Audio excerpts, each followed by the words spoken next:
Welcome back to another episode of the Money Codes. My name is Joel and I'm here to give you your daily money code fix. And today's episode is going to be a little bit different than what I normally discuss on this channel. Not really going over credit cards, investing, disputes, business. Today I'm going to be discussing a book that I read a few months back, but I decided to revisit it. I think it's going to be important for those that are looking to be entrepreneurs or doing anything in the realm of maybe taking a leap, maybe taking a step outside of your comfort zone. I think sometimes we don't take into effect our mindset and our approach on doing things. I think our mindset is really 80% of the battle when it comes to trying to achieve anything for that matter. And I came across this book. It is called The Subtle Art of Not Giving a F***. And I'm going to censor it the first time. However, if you are sensitive to profanity, you may want to go ahead and skip this episode. However, I do think it's interesting to just go over a couple of quotes. I do want to share some things that stood out to me and allowed me to just ponder for a few seconds on some concepts. And this is going to be more so an informal overview and some ideas that I would encourage you in your free time to just consider. So the first quote: when you give a fuck about everyone and everything, you will feel that you are perpetually entitled to be comfortable and happy at all times. That everything is supposed to be just exactly the fucking way you want it to be. This is a sickness, and it will eat you alive. You will see every adversity as an injustice, every challenge as a failure, every inconvenience as a personal slight, every disagreement as a betrayal. I think this is such a heavy quote. I think entitlement is something that we have to be very mindful of. If you are approaching your life, or if you are approaching a new business opportunity or even a relationship thinking that it's always going to be sweet 100% of the times, that as soon as you roll outside of your bed, there's going to be rose petals just drop at your feet, as if you're like from Coming to America or something like that. I think when you take that approach, it is very easy to feel slighted. It is very easy to feel like the world or people is attacking you. When you decide to make a decision, whether it be learning about how to build your credit, when it's learning about LLCs and corporations and business line of credits and real estate and crypto and stocks, I think you need to approach the journey as something that is going to test you. It's going to be something that's going to challenge you. You're engaging in something that isn't challenging you and putting you outside of your comfort zone. You might want to reconsider why you're doing this to begin with. In the overcoming of that challenge, I think you're going to be better off for it. The next quote: you can't be an important and life-changing presence for some people without also being a joke and an embarrassment to others. The saying "you can't please everybody all the time" is completely true, regardless of whatever your position is in life. If you decide to go back to school, if you decide to become an entrepreneur, you want to start a business, there are going to be a couple of people that may applaud you and give you a pat on the back, and there's going to be some people that, whether behind the scenes or under their breaths, they're probably going to be looking at you and thinking that you're crazy. They're probably going to think that your idea is stupid or that you're doing it the wrong way. It is literally impossible to please everyone all the time. Regardless of whatever decision and stance that you take in life, there's going to be somebody that doesn't agree with your point of view. And because they don't agree with your point of view, you're not necessarily going to get approval from others. So the quicker that we are at realizing that concept, I think the better off we'll be because of that. A more interesting question, a question that most people never consider, is: what pain do you want in your life? What are you willing to struggle for?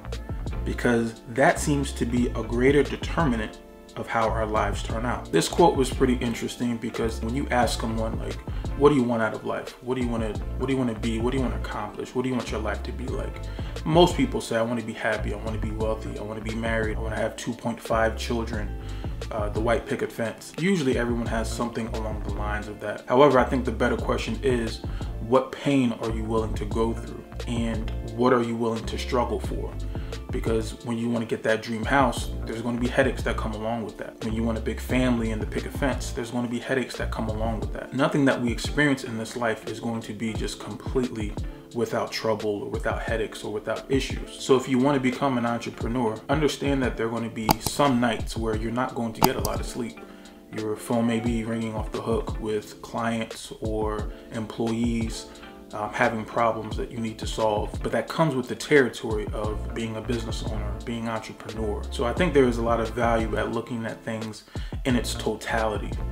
If you're willing to accept the struggles, if you're willing to accept the headaches that come along with the things that we desire as just part of the process, as part of what it is that we want out of life, I do believe happiness can be derived from that, or at least more happiness. If suffering is inevitable, if our problems in life are unavoidable, then the question we should be asking is not, how do I stop suffering, but why am I suffering? For what purpose? It's piggybacking off what I said earlier. If everything in life is going to come with a headache, let's go ahead and pick the things that is worth suffering for. The real potential of becoming an artist nobody likes was far scarier than remaining an artist nobody's heard of. At least he was comfortable with and used to being an artist nobody's heard of. Now, to add some more context to this quote, this was actually describing an artist in the book that wanted to be a published artist. He wanted to have his painting out, in the galleries and to be shown and to be viewed by the world. However, he never went through with it.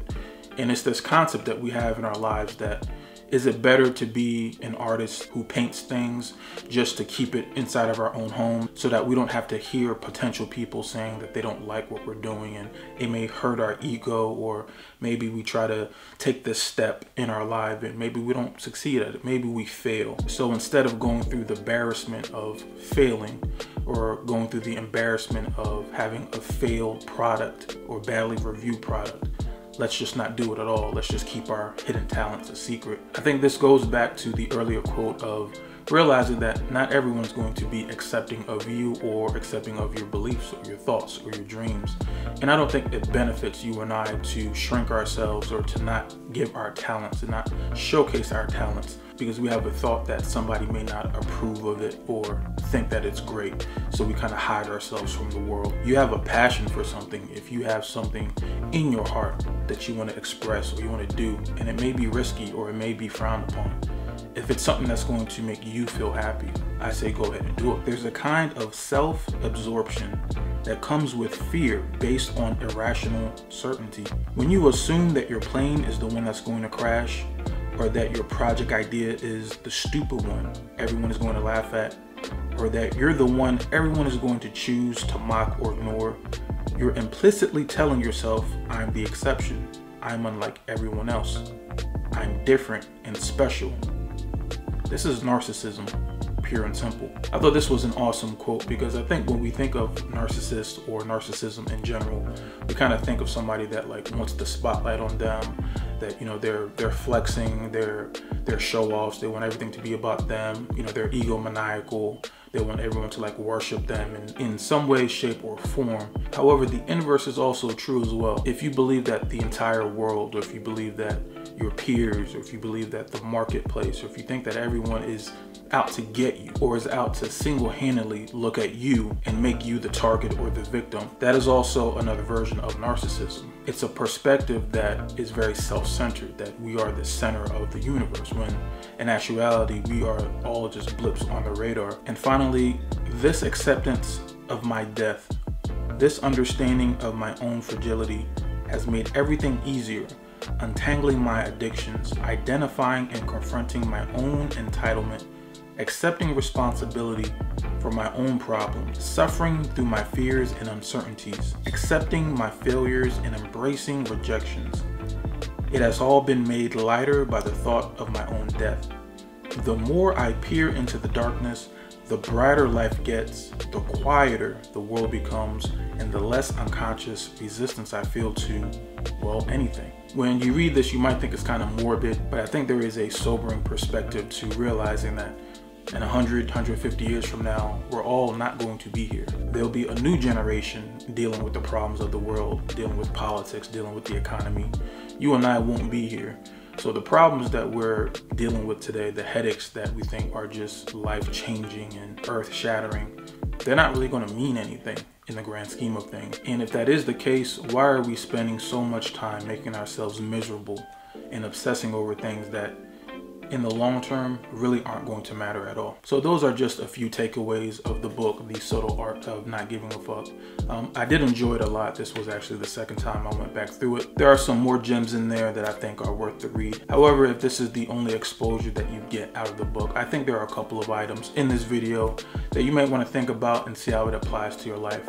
I do think I'll probably be doing a couple more videos like this on just books, articles, things that may not be necessarily directly related to credit or business. However, I think they may be resources that might be useful to all of us that are on this journey, whether we're entrepreneurs, whether we're students, whether we're doing something that may take a little bit of risk, that may take a little bit of guts to step outside of our comfort zone and do something that may not be necessarily easy to do. So anyway, hope you enjoyed the video. Please like and subscribe. It helps me out on the YouTube algorithm, and I will catch you in the next video. Peace.